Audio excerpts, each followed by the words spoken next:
Əziz tələbələr, bugün sizə 20 aprel 2025-ci ildə magistratura az təhsil mərkəzində keçirilmiş ümumi sınaq 7 Alman dili üzrə test suallarının izahına baxırıq.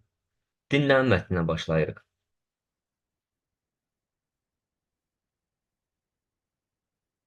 Hören Sie den Text und antworten Sie auf die Fragen 1 bis 6. Wie bekannt gibt es Menschen, die viele Sprachen kennen? Man nennt sie Polyglotten. Über einige haben die Menschen schon früher vor vielen Jahren in Deutschlehrbüchern gelesen. Hier noch eine kurze, interessante Information. Ein Mann beherrschte 35 Sprachen. Schon als Kind imitierte er gern die Sprechweise anderer Menschen, ihre Aussprache, Intonation, ihren Rhythmus. Später studierte er an einer berühmten Fremdsprachenuniversität Deutsch und begann als Dolmetscher zu arbeiten. Als eines Tages in seine Hände ein ausländisches Rasierapparat kam, entdeckte er dort eine Gebrauchsanweisung in 5 Sprachen: Deutsch, Englisch, Französisch, Spanisch und Italienisch.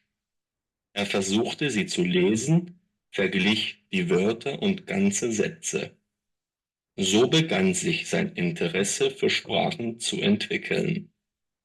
Die Arbeit an einer Fremdsprache begann er nach dem Vorbild des berühmten deutschen Philologen und Archäologen Heinrich Schliemann mit dem Studium der Grammatik.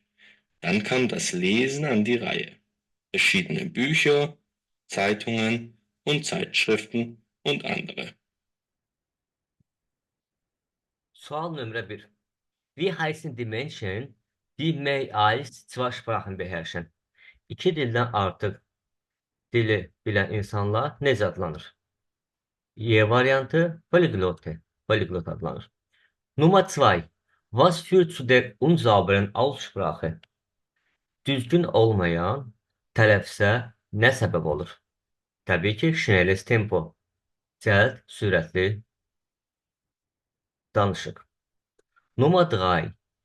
Als was arbeitete der Polyglot? Polyglot olan şəxs nə kimi işlərdi? İşin adı nə idi? Sənəti nə idi? Nummer A. Dolmetschen. Nummer 4. Wann weckt der Interesse des Polyglotten für die verschiedenen Fremdsprachen? Nə vaxt bu şəxs, polyglot şəxsin müxtəlif xarici dillərə marağı yaranmışdır? Als er eine ausländische Gebrauchsanweisung hatte, bir dəfə əlində xarici instruksiya vərəqi və yaxud da xarici təlimat vərəqçəsini əlində tutduğunda. Worum ging es in diesem Hörtext? Bu dinləmə mətnində söhbət nədən gedir? Einen Menschen, der sich für Sprache interessierte. Bir insandan hansı ki dillərlə maraqlanırdı. Növbə gəlib çatdı mətnə. Lesen Sie den Text und antworten Sie auf die Fragen 6 bis 10. 6-10-cu suallara cavab tapmadan ötürü mətni oxumaq lazımdır. Nummer 6,1 6.1. Das alte Haus gehörte einem Verwandten, der schon lange tot war. Köhnə ev bir qohuma aid idi, hansı ki çoxdan ölmüşdü. Bəli, həmin şəxs ölü idi. Die Hauptperson fand im Haus ein modernes Handy. Əsas obraz və ya əsas şəxs evdə bir müasir mobil telefon tapmışdı. Falsch, Handy tapılmamışdı. Der Großvater zeigte ihr den Inhalt der Holzkiste. Baba ona taxta yeşiyin içində olanın içini, tərkibində nə varsa onu göstərdi. Falsch, göstərmədi baba. Im Tagebuch ging es um den Krieg und eine verlorene Liebe.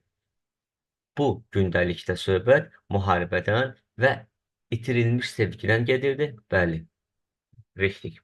2 səhv, 2 doğru. Was ist der Grundgedanke des Textes? Tekstin əsas məzmunu, əsas süjet xətti nədir?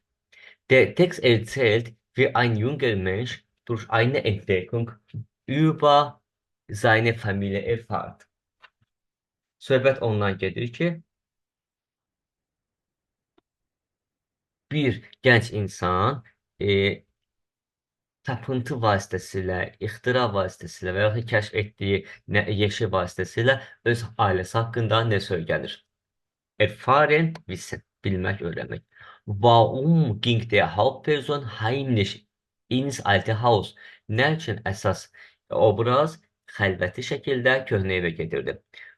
Qədim evə gedirdi. Alte Haus qədim, köhnə, qoca mənasını verir. Weil sie neugierig war, was sich im Haus befand. Çünki o çox marağında idi ki, bilsin köhnə evdə nə yerləşir, evin içində nə var. Nummer 9. Welche Bedeutung hatte die Entdeckung der Holzkiste für die Hauptperson? Bu əsas obraz üçün nə dərəcədə bu yeşiyin tapılması, taxta yeşiyin tapılması nə dərəcədə əhəmiyyətli idi? Onun üçün hansı vacibliyi var idi, hansı əhəmiyyəti var idi? Nummer D. Sie fühlte sich berührt, weil sie etwas Persönliches über ihre Familie erfuhr. O özünü çox həssas hiss elədi, çox təsirli hiss elədi. Çünki o öz ailəsinə aid olan bir insan haqqında nəsə öyrənmişdim. Wählen Sie die korrekten Aussagen zum Text. Mətnə aid olan doğru variantları seçin. Die Hauptperson fand in der Holzkiste alte Briefe und Fotos. Əsas şəxs, yəni əsas obraz taxta yeşikdə köhnə məktublar və şəkillər tapdı və dördüncü. Im Tagebuch fand die Hauptperson Geschichten über das Leben im Krieg. Gündəlikdə müharibədə olan həyatdan bir əhvalat var idi, bir qısa bir hekayə var idi.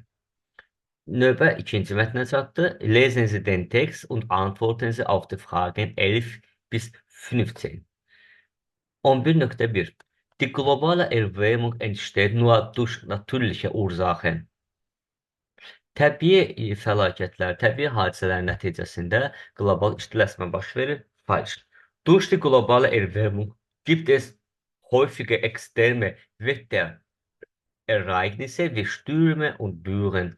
Qlobal istiləşmə prosesi vaxtında tez-tez ekstrem hava hadisələri baş verir. Məsələn, güclü quraqlıq və güclü tufan. Richtig, doğrudur. Recycling und Energiesparen helfen, die Welt, die Umwelt zu schützen. Yenidən bərpa olunma, geri dönüşüm və enerji təsarruf, enerjiyə qənaət kömək edirlər ki, ətraf mühiti mühafizə eləyək. Bəli, düzgün cavabdır. Richtig. Nur reiche Länder sind vom Klimawandel betroffen. Yalnız zəngin ölkələrdə iqlim dəyişikliyi baş verir. Falsch. Bütün ölkələrdə tikəsi və yaxud da varlı fərqi yoxdur. Welche der folgenden Aussagen ist richtig? Verilmiş hansı variantlar doğru variantlar? Verilmiş hansı ifadə doğru ifadə? Der Mensch trägt zur globalen Erwärmung bei. İnsan global istiləşmədə iştirak edir. Bəli, Beitragen, yəni onun da öz töhfəsi var. Nummer 13. Wie kann man den ersten Abschnitt anfangen? Birinci abzası necə başlamaq olar? Immer öfter hören wir in den Nachrichten von Hitzewellen, Überschwemmungen oder Waldbränden. Der Grund dafür ist die globale Erwärmung. Biz tez-tez xəbərlərdə qızmar dalğalardan, həddən artıq çox hava istiləşməsindən və yaxud da meşə yanğınlarını eşidirik. Bu, qlobal istiləşmənin səbəbidir. Yəni, birinci abzasda die globale Erwärmung bu sözə görə biz seçirik ki, variant B olmalıdır. Nummer 14.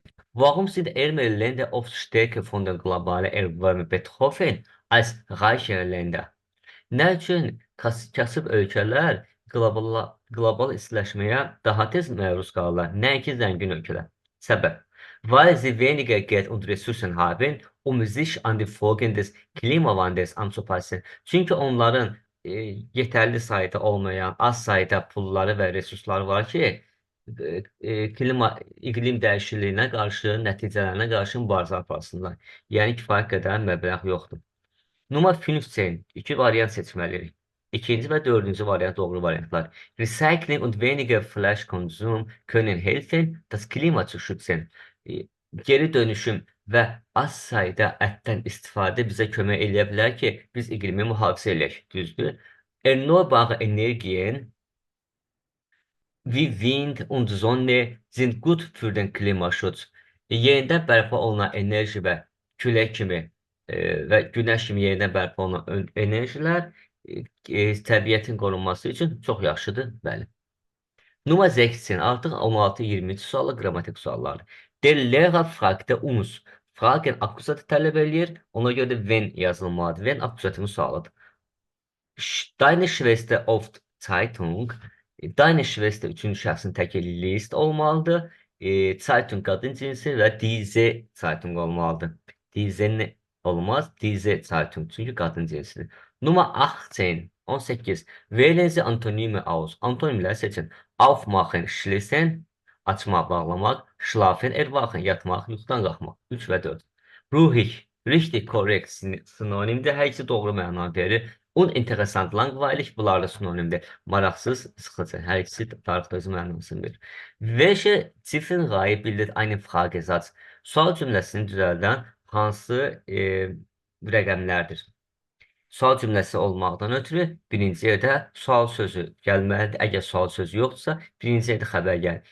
Wirst du in diesem Jahr die Prüfung ablegen? Sən bu il imtahan verəcəksən. Ən sonda ikinci ablegen sözü gəlməli. Ablegen feildir. Əsas feil cümlənin sonunda, köməkçi feil isə cümlənin əvvəlində gəlir. 20-ci sual. Schreiben Sie den Satz imperfekt. Cümləni perfekt zaman formasında yazın. Die Studenten haben gestern an einer Vorlesung teilgenommen. Tələbələr dünən bir mühazirədə iştirak etdilər. Haben teilgenommen düzgün perfektdir. Hat var, amma teil yoxdur. Mütləq perfekt zamanı düzəlir. Haben zaim köməkçi feillərinin və əsas feilin particip 2 forması cümlənin sonunda. Bununla da bizim izahımız bitdi.